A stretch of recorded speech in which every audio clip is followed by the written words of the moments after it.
Something just killed my dog. Something killed your dog?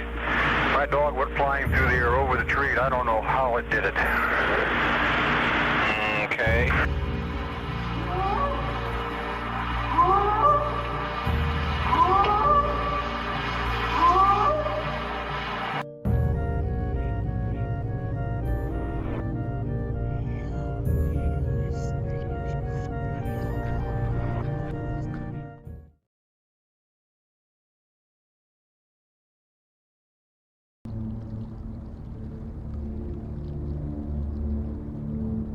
The next well-documented story from Harrison Lake is the so-called Ruby Creek incident of 1941. The family of George and Jeannie Chapman, members of the Salish First Nation, lived with their 3 little children in an isolated house on the banks of the Fraser River near Ruby Creek, around 8 miles outside of Hope and approximately 15 miles away from Harrison Lake.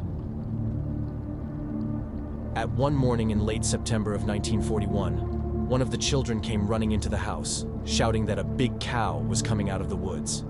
As Jeannie Chapman looked out, she saw a 7.5 feet tall, ape-like creature approaching the house from the tree line. Terrified, she grabbed her children and fled.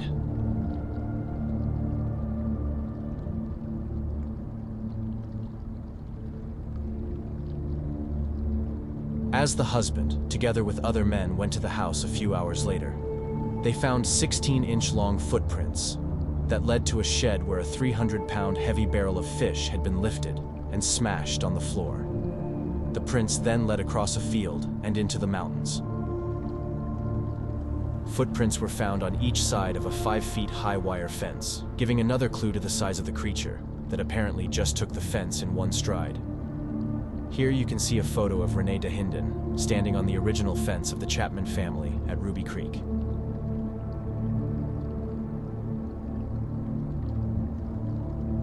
The Chapmans returned to their home, but were continually bothered by unusual howling noises at night and their agitated dogs. The family left the house within 1 week and never returned. The case was well researched by various Bigfooters. Here is another clip from the 1972 documentary Bigfoot Man or Beast, featuring John Green on the Ruby Creek incident.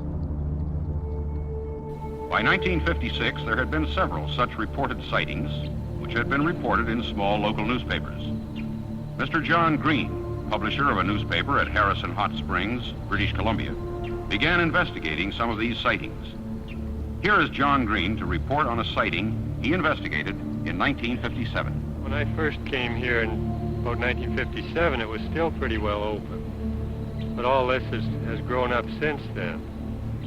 So what happened at that time was that Mrs. George Chapman, who lived in a house down by the river behind me here, she was in the house and the children were outside.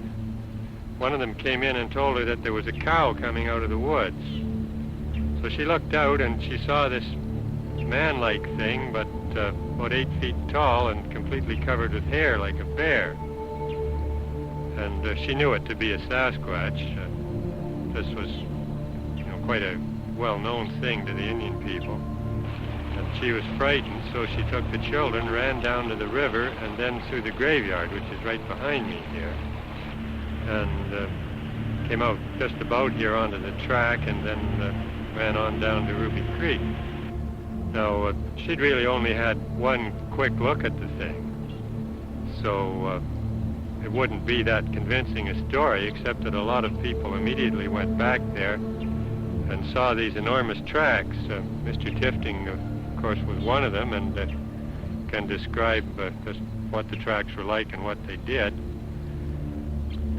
Well, he came through the bush into the shed, or the lean-to of the house, and there was a barrel of dried fish with smoked salmon rather.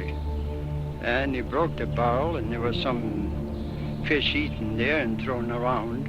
And then he went down the river bank and apparently took a drink and then come back up on the other side of the house, through the garden patch and up to CPR fence and stepped with 1 foot on that side of the fence and 1 foot on this side of the fence. I can walk right over it. And the footprints was about 18 inches, like. And then he went across there and over to the next fence there and went right up the hillside. And that's as far as we could follow it.